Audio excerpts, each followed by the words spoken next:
2부 첫 순서 마켓세븐으로 이어갑니다. 오늘 함께할 분은 IBK투자증권 강남센터 함정남 차장입니다. 차장님 안녕하세요. 네, 안녕하세요. 네, 마켓세븐 오늘의 주제 보고 자세한 시장 얘기 나눠보겠습니다. 네, 오늘은 IT 부품 쪽 얘기가 될 것 같습니다. 반도체 기판계 쩐의 전쟁이라고 주제로 골라봤는데 네. 먼저 이제 PCB 수요가 지금 폭증을 하고 있다고 하더라고요. 그 이유와 배경부터 알아봐야 될 것 같아요. 일단은 네. 뭐 핵심이 될 수 있는 반도체 이야기를 좀 네. 업황을 좀 짚고 넘어가도록 하겠습니다. 올해 반도체가 좋지 않았어요. 특히 디램 가격이 촉발을 시켰죠. 그 내용을 좀 살펴보면 어쨌든 미국은 계속적으로 중국을 고립시키기 위해서 완전히 반도체 라인을 지금 완전히 철저하게 봉쇄하고 있는 과정 속에 있습니다.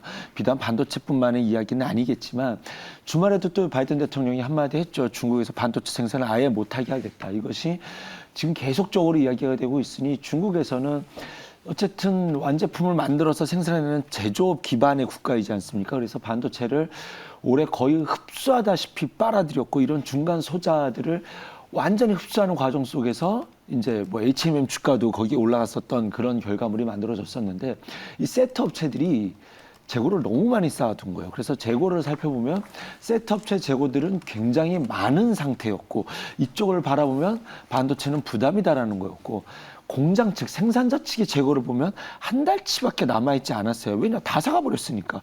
이쪽 재고를 보면 지금 반도체가 위기가 아닌데? 라고 해석이 양쪽 해석이 가능했었는데 이 세트 업체들이 너무나 많이 반도체를 사놨었고 그리고 가격이 좋아지다 보니 이거를 시장에다 풀어버린 거죠.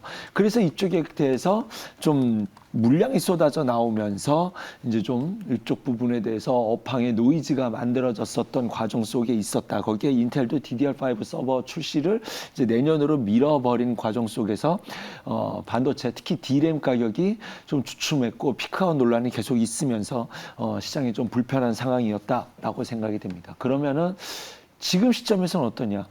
악재는 다 나왔고 해소가 되었던 상황입니다. 그러면 생산자 입장에서는 이 속도를 뒤로 지금 생산해내고 있는 반도체를 뒤로 미룰 수 있는 상황은 아니라는 것이 우리가 다시 한번 짚을 수 있는 부분이고 여기 이제 뭐 차량용 반도체도 부족하다라고 하니 공급자 입장에서 반도체를 지속적으로 생산해내야 되는 데는 이제는 뭐 문제가 없는 상황이다라는 것을 우리가 해소할 수 있을 것 같습니다. 그래서 이제 반도체를 좀 긍정적으로 보셔야 됩니다라고 하면 이제 꼭 나오는 질문이 이겁니다.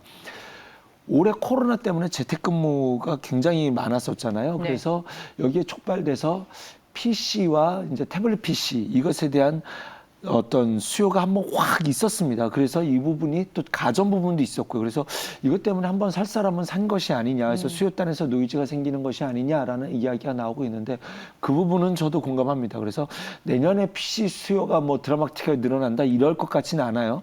하지만 전체 반도체에서 차지하는 PC 비중이 16%거든요. 서버가 35%가 넘기 때문에 네. 이제는 미뤄둔 진짜 핵심이 되는 서버 쪽을 바라봐야 된다. 그리고 스마트폰도 이제는 폴더블로 진화하는 마지막 과정이 남아 있지 않습니까? 그래서 스마트폰 쪽도 16%라고 한다면 PC 쪽을 한번 썼다? 그거는 저도 인정합니다. 하지만 진짜 찐대장인 서버 쪽, 그 다음에 이 스마트폰 쪽도 아직 폴더블도에 진화되는 과정 속에서 충분히 여력이 남아 있다라고 저는 생각이 듭니다. 네, 알겠습니다. 저희가 먼저 큰 그림을 한번 그려봤고 이제 뭐 PCB 내에서도 FCBGA를 중심으로 국내 PCB 시장이 재편이 되고 있다라고 하는데 이 FCBGA가 구체적으로 뭔지 그리고 어떤 변화들이 나타나고 있는지 자세히 알려주시죠. FCBGA 플립칩 볼 그리드 어레이라고 해가지고 네. 어쨌든 인쇄로 기판의 한 종류입니다. 이게 가격이 급등하는 이유를 좀 말씀드리도록 할게요. 이제 이것이 계속 이제 시장에 공급이 되고 있었는데 아까 말씀드린 것처럼 작년에 노트북과 태블릿 수요가 엄청나게 늘어났어요. 거기에 가전 수요 늘어나면서 기본적으로 쓰는 PC 쪽에 대한 칩이 이제 다 재고를 다 떨어낼 정도로 갑작스럽게 재고가 이제 그 수요가 폭증하게 되면서 재고를 다 떨어냈습니다. 그래서 이제 재고가 없어요. 지금 자동차들도 차량용 반도체가 예전엔 문제가 안 되는데 지금 이쪽에서 노이즈가 생겨서 생산이 불가능한 뭐 이런 이야기가 있었잖아요. 갑자기 PC 쪽에 대한 수요가 폭증을 하면서 이 칩들이 다 동인한 거예요. 그런데 지금부터 시장에 필요한 칩은 고성능 고부가가치 칩이 시장에 필요하게 된 거거든요.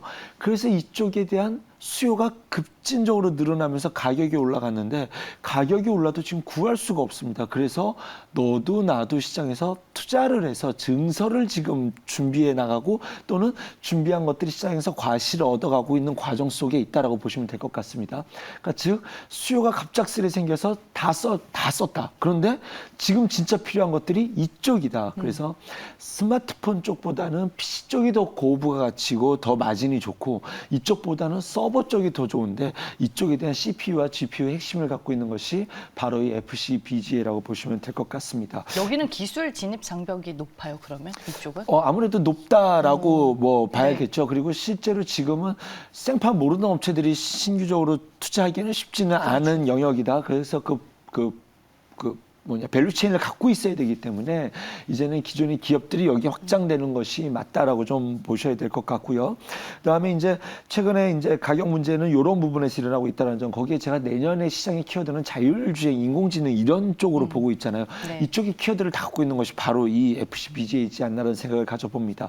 여기에 제가 이제 서버 쪽을 말씀드렸는데 지금 이제 DDR5가 제가 계속 말씀을 드렸었잖아요. 이것이 DDR5가 인텔에서 엘드레이크를 출시하면서 이제 이쪽에 대한 기반을 만들어 줬었는데 여기 이제 서버 투자는 아까 말씀드렸듯이 내년이라고 말씀드렸잖아요. 그러면 내년은 이쪽에 대한 시장이 본격적으로 개화하는 첫 해가 되지 않을까라는 생각이 듭니다. 그래서 여기에 DDR5라는 키워드까지 함께 좀 플러스 알파 요인이 되면서 이쪽 칩과 PCB와 관련된 특히 그 중에서 FCBGA라는 이쪽 섹터가 확실하게 시장에서 두각을 나타내고 있다라고 보시면 될 것 같습니다. 알겠습니다. 그리고 글로벌 빅테크도 자체 반도체를 설계하면서 직접 이제 기판을 구매하는 사례가 증가하다 보니 또 이런 효과도 있지 않나라는 생각을 한번 해보겠습니다. 종목으로 들어가서 대표되는 종목들을 하나씩 저희가 짚어볼 텐데 삼성전기가 있습니다. 반도체 기판 증설에 1조 원 규모를 투자하는 것으로 알려져 있는데 투자할 때는 뭐 다 이유가 있는 거잖아요. 그렇죠. 네.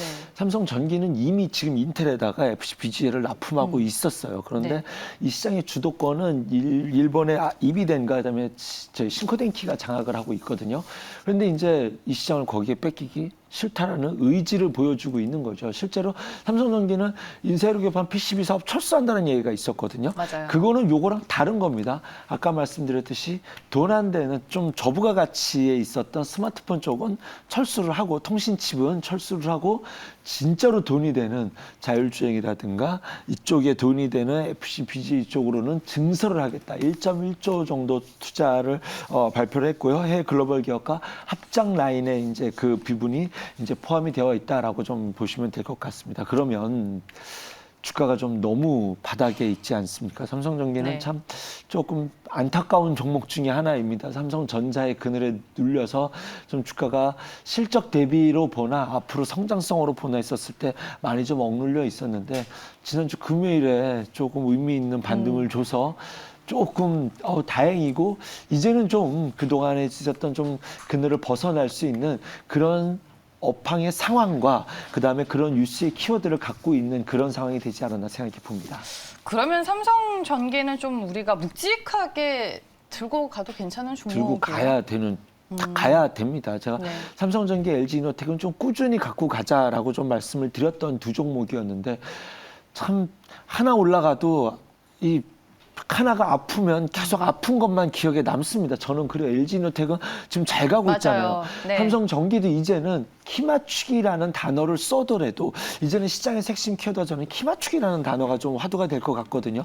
속도가 느릴지언정 버릴 자식은 아니다라고 좀 말씀드리고 싶습니다. 네, 알겠습니다. 다음 이제 대덕전자도 있습니다. FCBGA 투자로 비메모리형 반도체 PCB 매출 증가가 기대가 되고 있습니다. 지난주 금요일에도 많이 올랐고 좀 신고가 패턴이기는 한데 네. 어떻게 보세요, 대덕전자는? 아주 잘하고 있습니다. 네. 그래서 지난 2년 동안 이제 작년부터 해가지고 1,600억 정도 투자를 했습니다. 그리고 네. 올해 8월에 FCBGA를 이제 신공장에서 양산이 시작됐습니다. 첫 제품이 나왔죠. 그런데 여기에 이제 추가 투자를 하겠다는 겁니다. 실제로는 통신용 또 반도체 이런 이제 기판을 생산하고 있는 업체인데 이쪽 스마트폰 통신 이쪽은 약간 매력도가 떨어진다라고 그랬잖아요. 그래서 이쪽을 지금 반도체 쪽으로 계속 색깔이 바뀌고 있고 고부가 가치 FCBGA로 집중하고 있다. 그러니까 즉 돈 안 되는 사업은 조금 비중을 줄이고 그리고 이제 그 스마트폰 칩에서도 폴디드 좀 고화소 쪽에서는 다시 집중을 하고 있거든요. 그러니까 하고 있었던 이 PCB와 관련된 기판과 관련된 사업부 내에서 돈 되고 많이 남는 것들로만 집중을 하겠다라고 보시면 될 것 같고 거기에 지금 아까 말씀드렸듯이 가격이 비싸더라도 이 수요 자체를 공급단에서 공급이 안 되고 있는 상황이니 이것에 대한 추가 증설까지도 이야기가 나오고 있다라고 한다면 대덕전자가 지금 그 길을 가고 있다는 뜻이거든요. 그러면 지금 이 안에서는 굉장히 박자를 잘 맞추고 있고 지금 상승의 어떤 초입의 시그널이 나오고 있는 그런 상황이지 않나는 생각이 듭니다. 그래서 지금도 충분히 매력적인 그 설비 투자라는 것까지 키워드까지 마저갔었을 때 아주 매력적인 그런 키워드를 갖고 있는 종목이 되지 않을까 생각해 봅니다. 이렇게 많이 올랐는데 더요? 이렇게 많이 올랐다라고 보기에는 사실 너무 제가 1차원 쪽으로 보고 있는 건가요? 사실 지금 사도 네. 계속 오르겠느냐? 지금은 저는 아까 말씀드렸듯이 이제는 못 올랐던 종목들이 조금 키 맞추기가 나올 수 있는 영역이라고 보여지기 때문에 지금 여기서 공격적으로 들어가시기보다는 한 번에 키 맞추기가 나올 때 기간 조정 정도는 줄 수 있지 않을까? 즉 지금 급하게 안 사더라도 다음번에 매수할 찬스는 확실하게 줄 테니 잊지 말고 계셔라라고 좀 말씀을 드리고 싶은 종목입니다. 네, 알겠습니다. 삼성전기와 대덕전자를 먼저 대표되는 종목으로 저희가 확인을 해봤는데 그 외에도 고성능 반도체 기판 생산을 위해서 투자를 검토 중인 회사들이 좀 많더라고요. 네. 어떤 것들이 있나요? LG 이노텍입니다. 1조 정도 투자할 네. 수 있는 유력한 종목이다라고 좀 말씀을 드리고 싶고요. 일단은 좋은 리포트가 나왔어요. 애플에서 앞으로 이런 것들을 뭐 AR이라든가 증강현실이라든가 네. 메타버스와 관련된 키워드를 우린 붙여갈 거야라고 나오면서 LG 이노텍 메타버스 관련주는 실제 메타버스 관련주인 건 맞죠. 여기에 플러스 알파로 이제 돈을 벌 수 있는 고부가치 FCBGA도 투자한다라고 한 1조 정도가 예상이 되고 있습니다. 그렇다고 한다면 이쪽은 LG이노텍이 그동안 이쪽은 진입하지 않았던 신주 진입이 되는 거거든요. 그러면 새로운 먹거리로서의 성장 동력이 플러스 알파 요인이 하나가 덧붙여져서 지금 이제 돌파 캔들이 나오고 있는 자리에서 아주 매력적인 성장 키워드가 하나가 플러스 알파 요인이 되었다라고 좀 보시면 될 것 같고요. 두 번째는 지금 잘 나가고 있는 코리아 서킷입니다.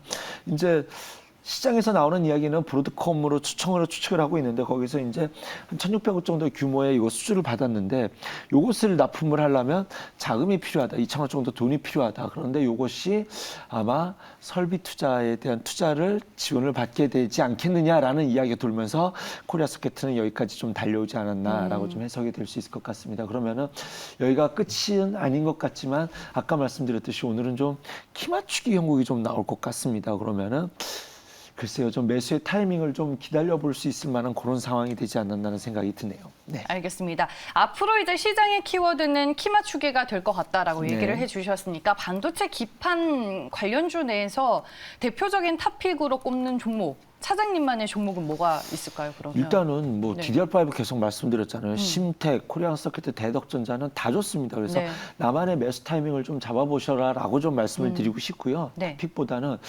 오늘은 그동안에 쌓여있던 반도체가 좀 한을 품는 날이지 않을까. 저 주말에는 종목 수급과 기술적 분석만 서치를 하거든요. 네. 금요일날 반도체 수급이 워낙 좋았어요. 거기에 맞아요.